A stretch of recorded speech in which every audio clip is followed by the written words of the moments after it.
Alright, so from now on, we'll only be getting to know who God is to us.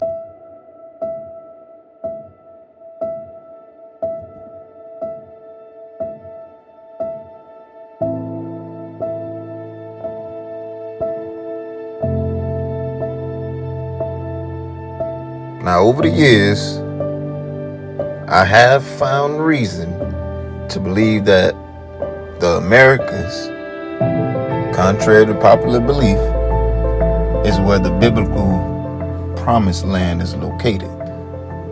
As a matter of fact, I know the promised land is here.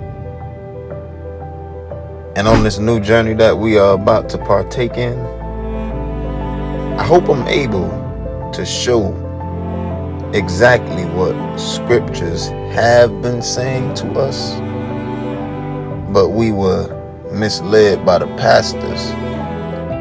You know, the pastors that destroy and scatter the flocks of the Almighty God. A mystery in the Bible is something that was not known or not understood in the Old Testament that is explained in the New Testament. What? Bro, what are you talking about, man?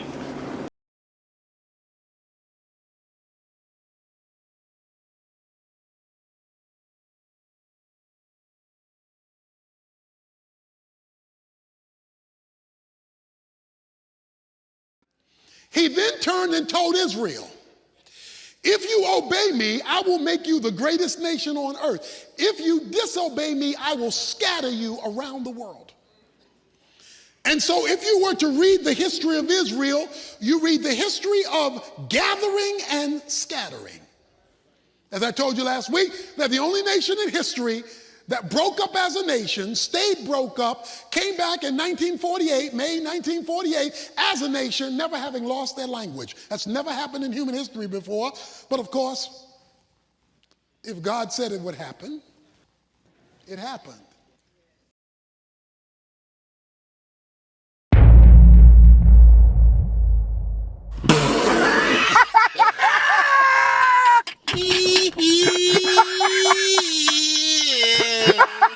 Oh, chest. I can't breathe.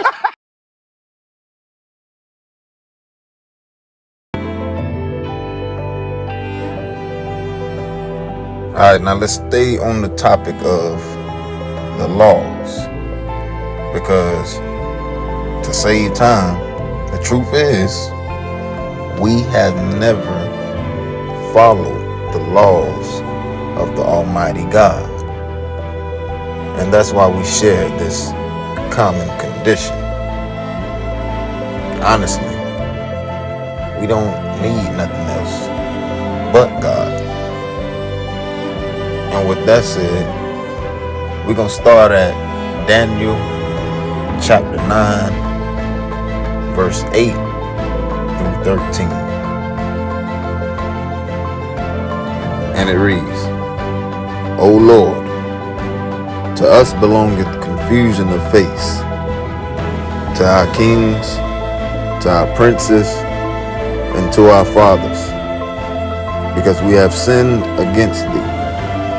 To the Lord our God belong mercies and forgivenesses, though we have rebelled against him.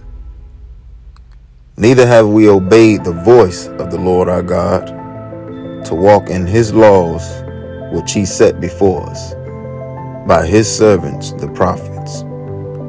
Yea, all Israel have transgressed thy law, even by departing, that they might not obey thy voice. Therefore the curse is poured upon us, and the oath that is written in the law of Moses, the servant of God, because we have sinned against him. And he hath confirmed his words which he spake against us and against our judges that judged us, by bringing upon us a great evil. For under the whole heaven have not been done as hath been done upon Jerusalem. As it is written in the law of Moses, all this evil is come upon us. Yet made we not our prayer before the Lord our God, that we might turn from our iniquities and understand thy truth, the Almighty, not the Son.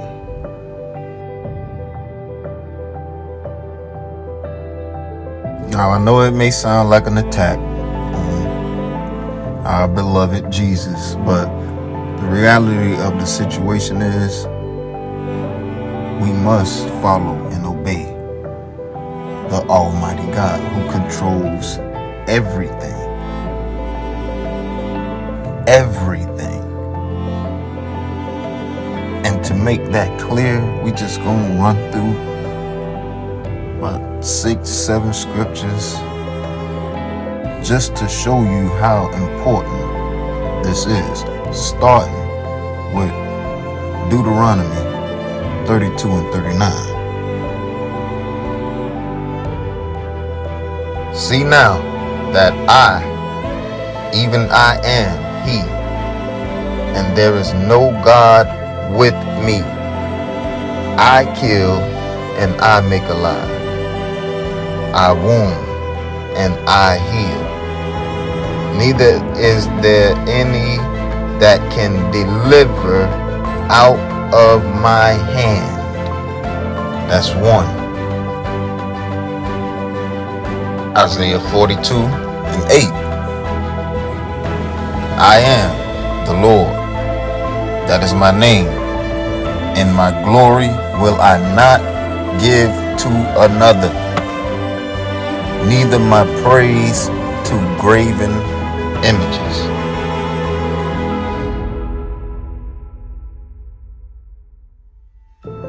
Isaiah 43 and 11.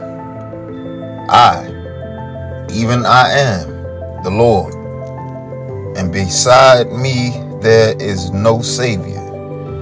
I have declared and have saved, and I have showed when there was no strange God among you. Therefore ye are my witnesses, said the Lord, that I am God. Isaiah 43, 25. I, even I am He that blotteth out thy transgressions for mine own sake, and will not remember thy sins. Again, I am the Almighty, not His sons. Isaiah 51 and 12. I, even I am He that comforteth you. Who art thou that thou shouldest be afraid of a man that shall die, and of the Son of Man which shall be made as grass?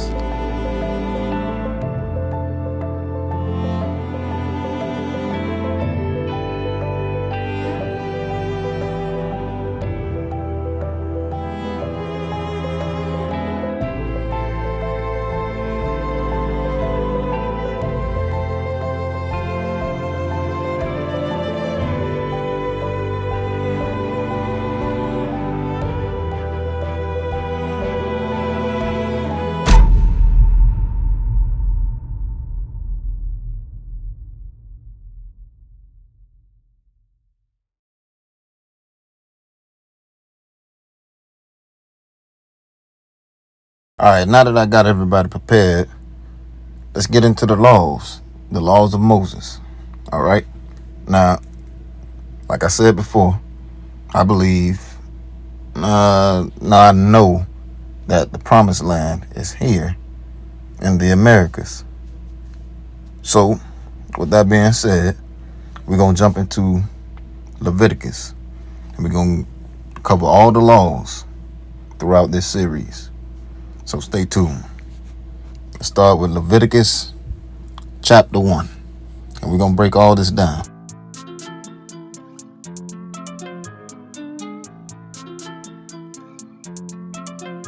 And the Lord called unto Moses and spake unto him out of the tabernacle of the congregation, saying, Speak unto the children of Israel, and say unto them, If any man of you bring an offering unto the Lord, ye shall bring your offering of the cattle, even of the herd, and of the flock. Okay? Now, before we go any further, here's something that I thought was interesting. First off, congregation is just like saying church. It's when you congregate, all right? But there's a word here, tabernacle. And we're going to cover that real quick. All right, so the Strong's Concordance definition of tabernacle is H168. Ohel. From H166, a tent, as clearly conspicuous from a distance, covering, dwelling, place, home, tabernacle, tent, just like the Native Americans or the indigenous Americans of the North American and South American continent, the tent dwellers. You know, Jacob dwelleth in the tents. Well, let's keep going. Now, these are the laws or the mystery of the Old Testament that was not understood, so it had to be explained in the New Testament. All right? But you're going to see that there's nothing mysterious at all about these laws. You just have to read them and apply them to your life. It's that simple. And we have never done that. Why? Well, we'll figure that out as we move on as well. But for now, let's get back to the scriptures.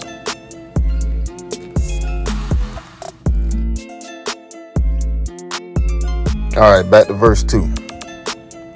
Speak unto the children of Israel, and say unto them, If any man of you bring an offering unto the Lord, ye shall bring your offering of the cattle, even of the herd, and of the flock. If his offering be a burnt sacrifice of the herd, let him offer a male without blemish,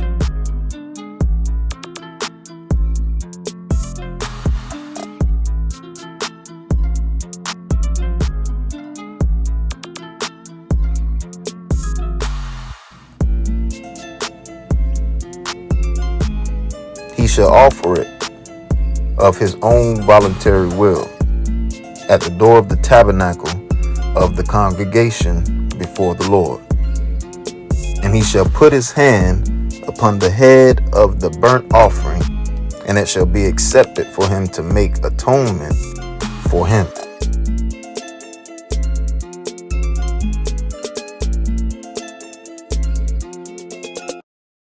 So, did anyone notice how the congregation of the Israelites resembles a modern day festival?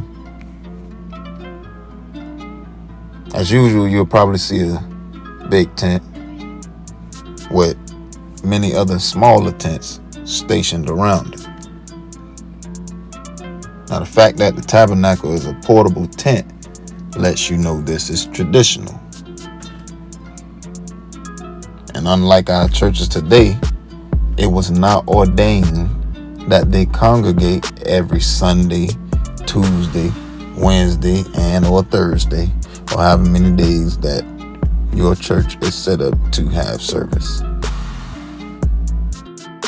In fact, they actually congregated far less than what we do in our modern society.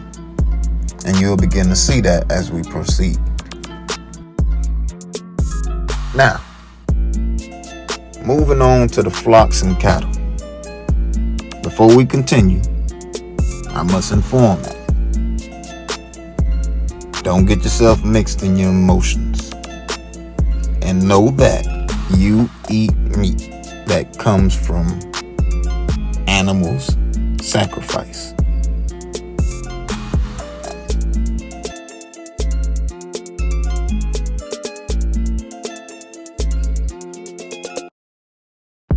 So what I'm going to try to do for us is bring the word to life.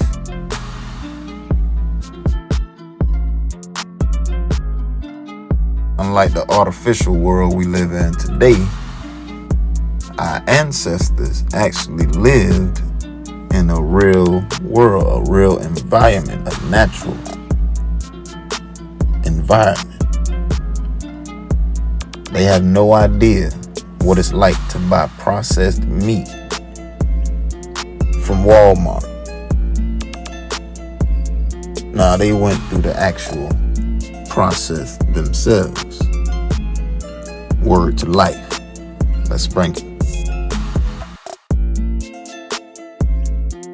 Alright, now as you see, this is your offering to the Most High. As long as we live, the offering will never be the dead presidents out your wallet, pocket, or purse. I mean, think about it for a second. If God rejected Cain's offering of fruit, what makes you think he wants your Andrew Jacksons? Just something for you to think about later on. But back on topic. Now, if you don't know, no matter what race you're from, almost all of our ancestors were sheep herders and ox herders. Today we might call that farmers. And if you know anything about animals, you know there's a primary species and the subspecies. And just like humans, based on location, habitat, and climate, their appearance varies based off their geographical location.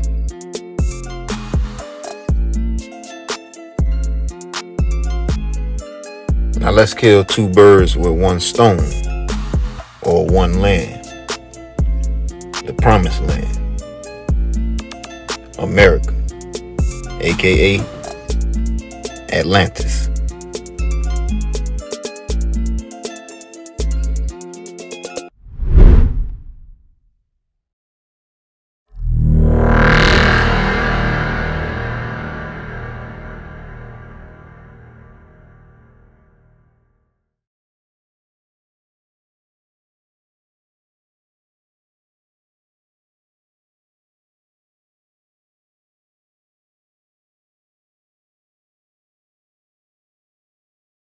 Alright, so I won't spend too much time with this.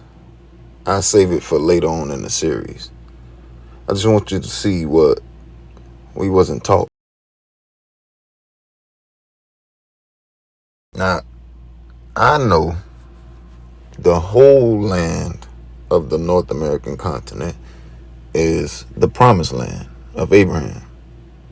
But for now, we'll focus on the location of Moses in Deuteronomy 34, right before the crossing of the Jordan River.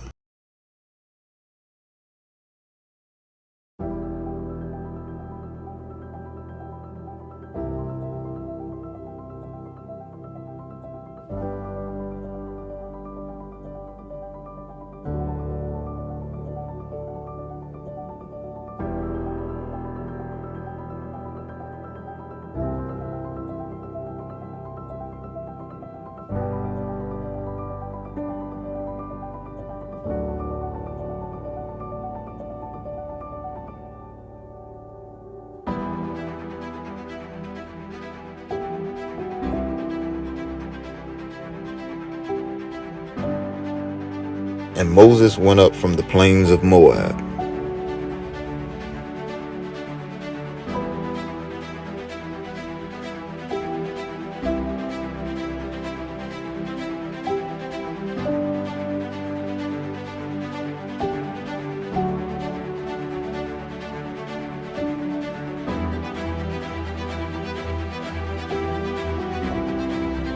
Unto the mountain of Nebo.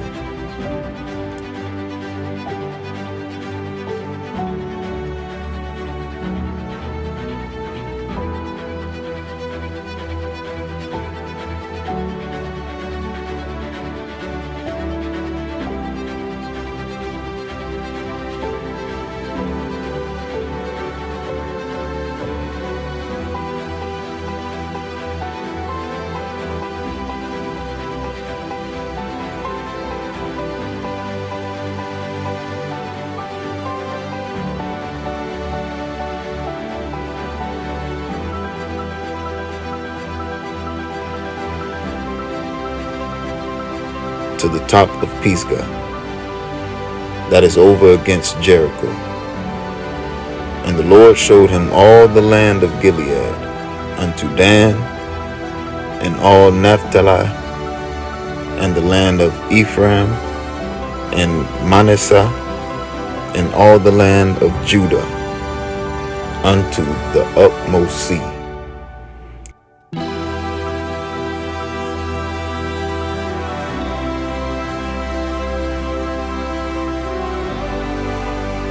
And the Lord said unto him, This is the land which I swear unto Abraham, unto Isaac, and unto Jacob, saying, I will give it unto thy seed.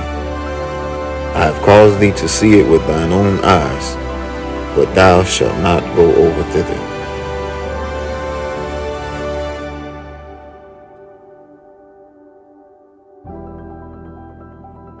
Alright, so Moses went from the flatlands or the plains of Moab to Mount Nebo, which is in Utah, as you can see. Alright, so from Moab to Nebo, this is a 2 to 3 day walk. He then takes the trail up to Nebo, hiking, which is 11,929 feet, taller than any building constructed in the world today. It is a part of the Wasatch Mountains, the western edge of the Great Rocky Mountains, and eastern edge of the Great Basin region, which you can clearly view this region from the peaks of this range of mountains.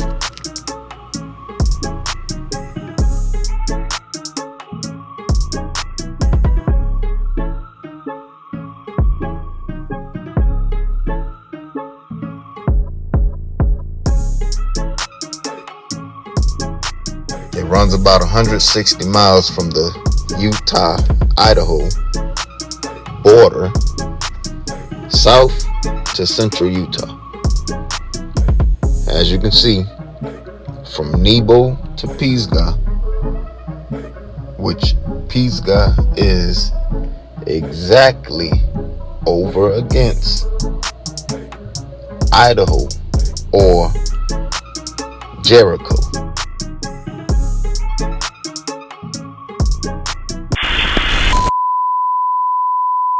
And this is why America is so interesting, because what we have in the Americas, North and South America, is a gigantic landmass, enormously rich in resources. Just the kind of place where a civilization could emerge.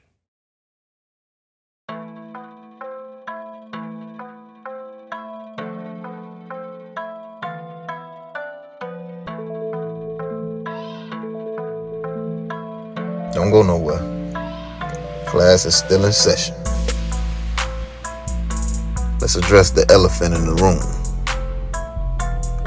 Alright, now if you look at verse 2 of Leviticus 1, you'll see that both cattle and herd which both are two leaves of the same twig. Cattle being large, domesticated, cloven-hooved herbivores. A herd being a term generally applied to mammals, specifically grazing ungulates that most naturally display this behavior on their own.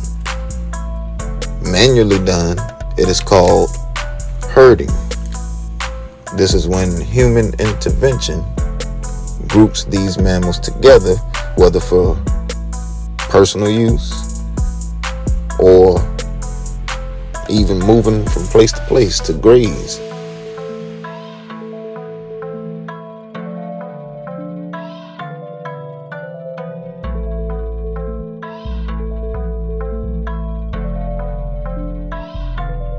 Now, let's proceed on to the Bovidae family.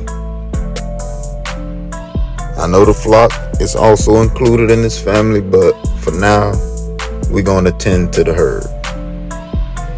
We'll deal with the Capernae a little later. Now, as you saw, the herd consists of the ox family.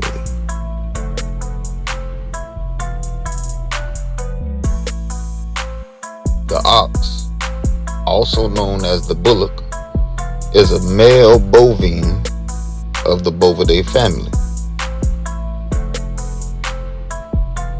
Bovidae is the term given to the biological family of cloven-hoofed ruminant mammals, which include cattle, bison, buffalo, and you'll see the correlation between these three in a few. You got antelopes and goat antelopes. All these are a part of this family, as they say.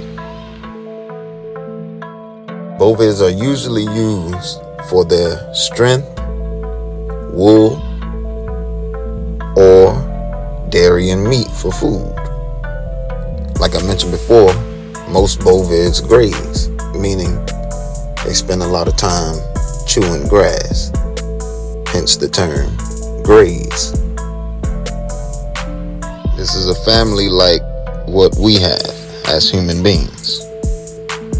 So when the Bible says cattle after their kind, we have a clear understanding of what that means. Again, there's no mystery here. The bovine is what I would like to call the main family, the ox family or herd of Leviticus 1:2, the bull or Taurus,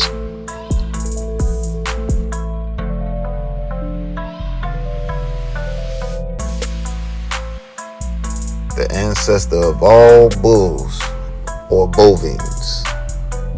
Don't he look familiar?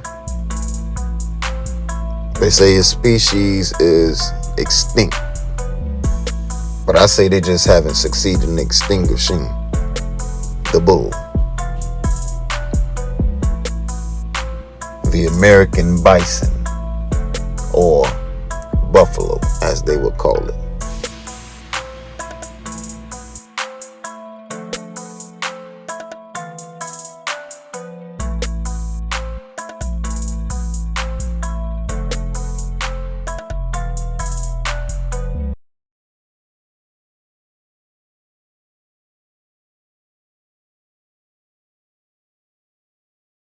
Now, I know it may be hard to believe, but it's true.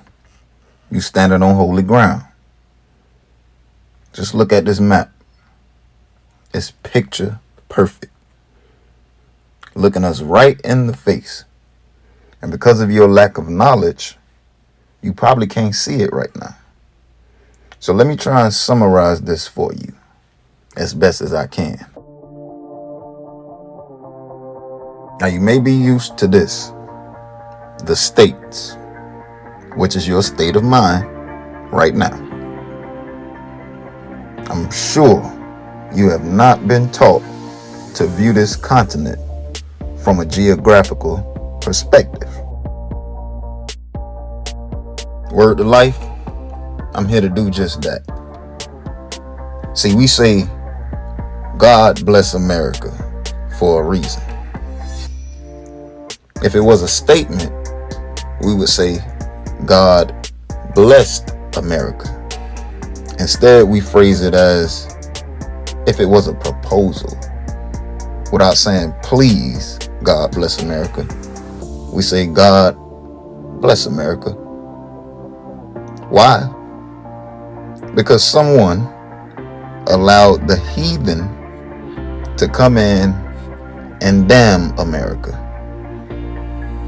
I ain't gonna say no names, but back on topic.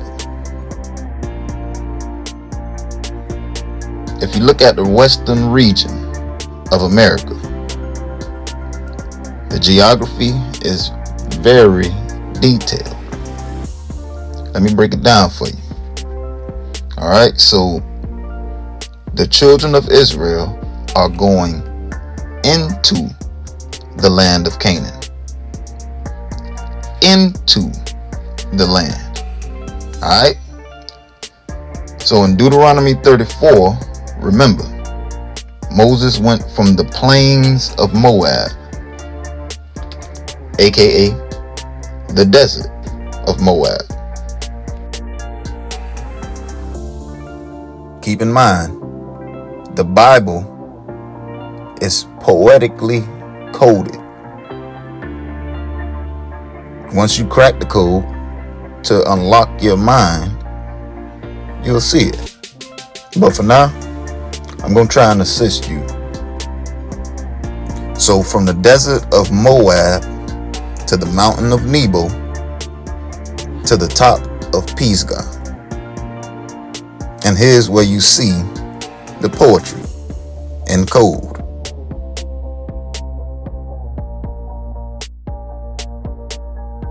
Because you don't know, they have you focused on the fertile crescent instead of the full moon. All you left with is two mountains, Nebo and Pisgah. It would never cross your mind that this is a range of mountains. Why? Because of lack of knowledge. Meanwhile, the stench is right under your nose and you don't even smell it.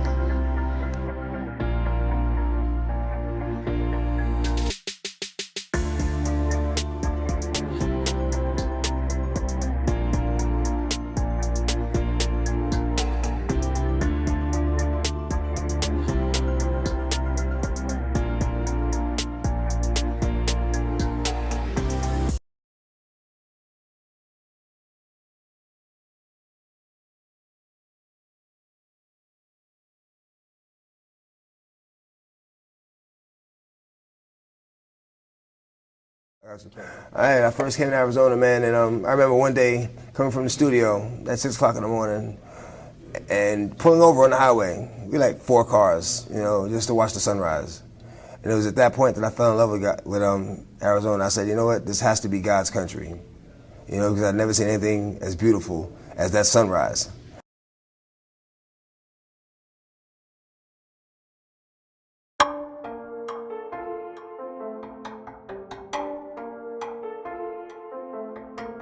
I need you to pay close attention because you won't miss it.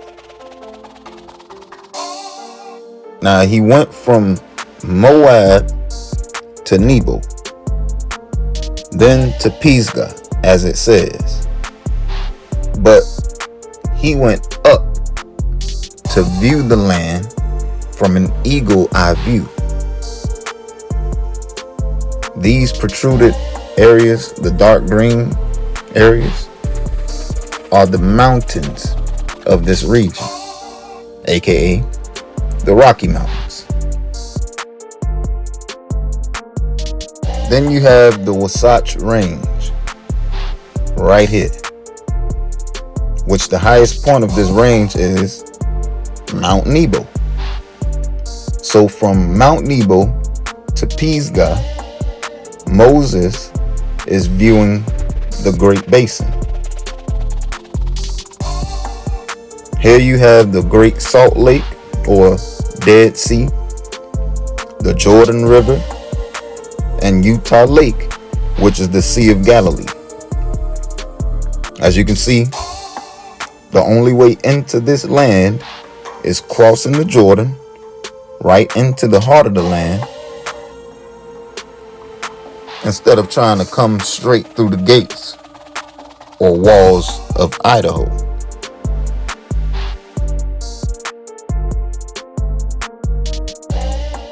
Remember, Joshua fought the battle of Jericho and the walls came tumbling down. It's hard to intrude if I can see you coming with all this open land, right?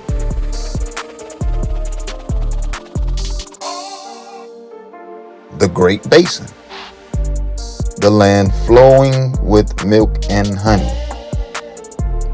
Why I say that? Simple. It's called the Great Basin because of its bowl shape and basin or bowl-like qualities. As you can see, the land is encircled by mountains. This causes a natural effect in nature that when it rains or when snow from the mountains melt, the water runs down the sides of the mountains into the valleys, traveling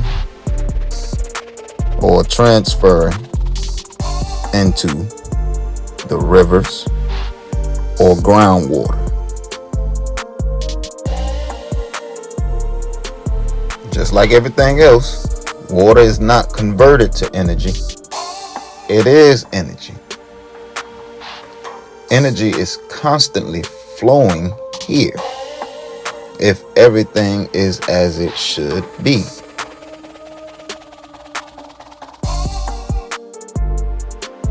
We can spend all day on the many resources and benefits of this one area, but our main focus is Leviticus. The most important benefit is that the grass is always watered for healthy vegetation.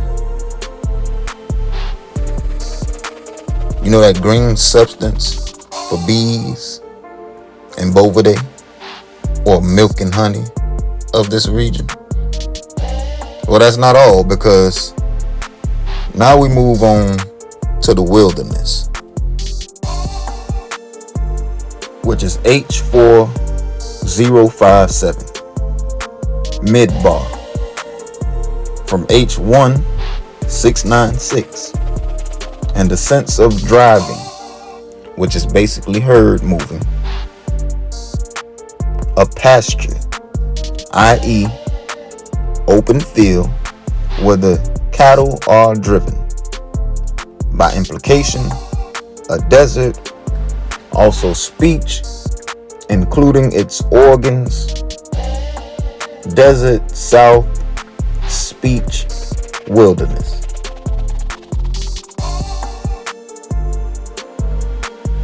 And when we hear wilderness, we was taught to think desert.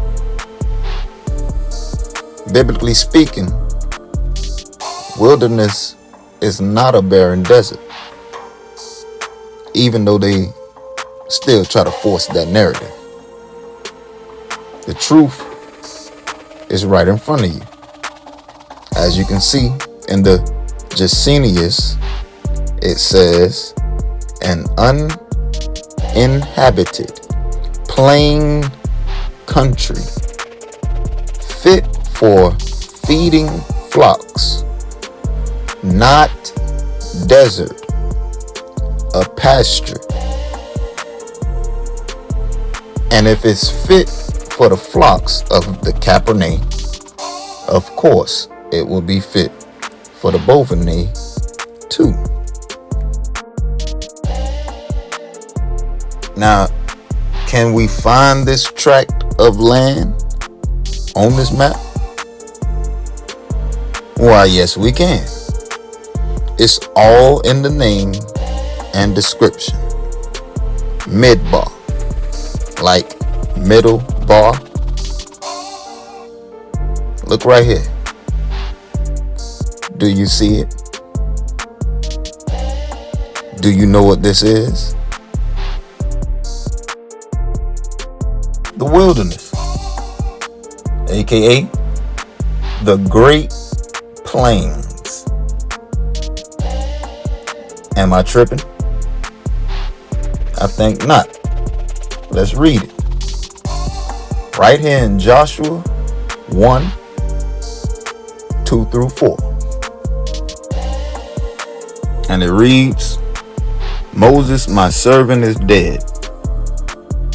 Now therefore arise, go over this Jordan, thou and all this people, unto the land which I do give to them, even to the children of Israel.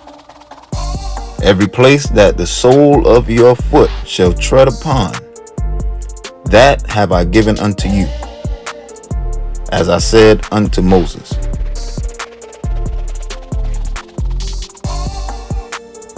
From the wilderness and this Lebanon, even unto the great river, the river Euphrates, all the land of the Hittites, and unto the great sea, toward the going down of the sun, shall be your coast. Clear as day, from the wilderness, this Lebanon, which is right here in the Rocky Mountain, Utah, Idaho region, even the great river, which is the Mississippi, or Mississippi, which is Algonquin for great river. Okay, the land of the Hittites, that we'll discuss later, and unto the great sea, toward the going down of the sun. Sun rises in the east and sets in the west. Clear as day. Now let's go back to Leviticus 1:2. When you see even of the herd, it's no coincidence. Just like a home, you have your floor, the walls, your plumbing, electricity, and etc. Well, you also have a back and front yard for most.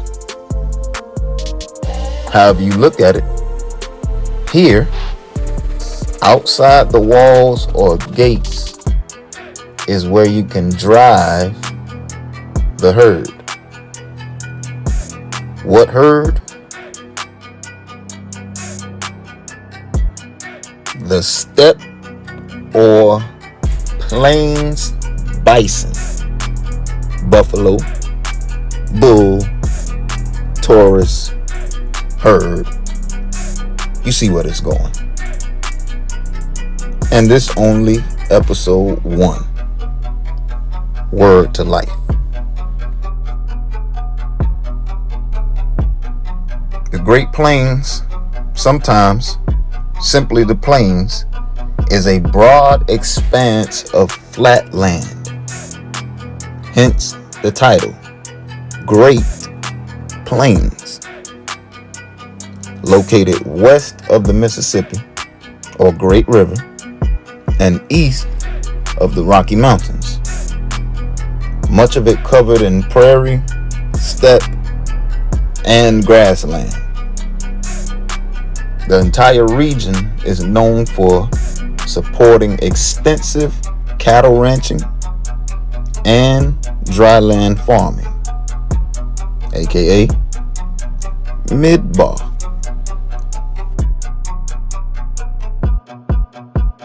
Home to the American buffalo, i.e., even of the herd.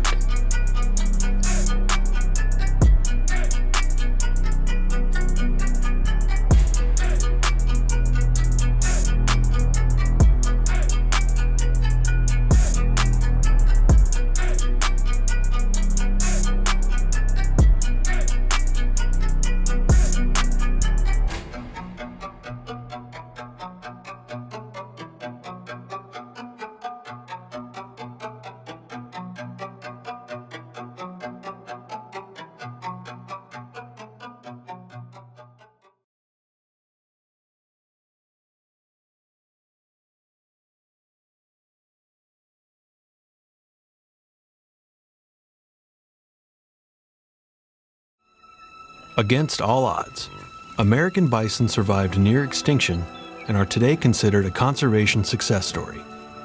There are now nearly 500,000 bison living on the Great Plains. I do believe that buffalo can serve as a metaphor for all wild things. Buffalo make a perfect metaphor for what we're missing, what's going extinct every year.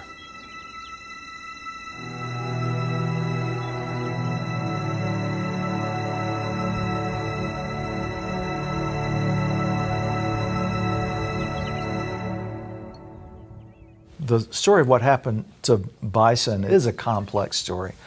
And it's a story that almost looks like it's a kind of a perfect storm.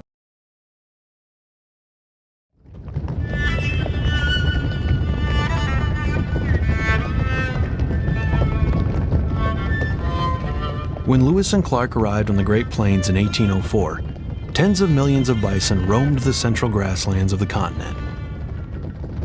What they saw had to have been something much like what had been there for centuries. But in the final decades of the 1800s, cultural change swept across the prairie, devastating Plains Indian people and pushing bison to the brink of destruction. That change arrived in the form of drought, Euro-American settlers, horses, trains, disease, and hide hunters. There's a lot of factors that went to this near extinction. Basically, it was greed. People figured out that there was value in the hides, and those hides went to power machines of the Industrial Revolution. They made belts, what we use rubber for now.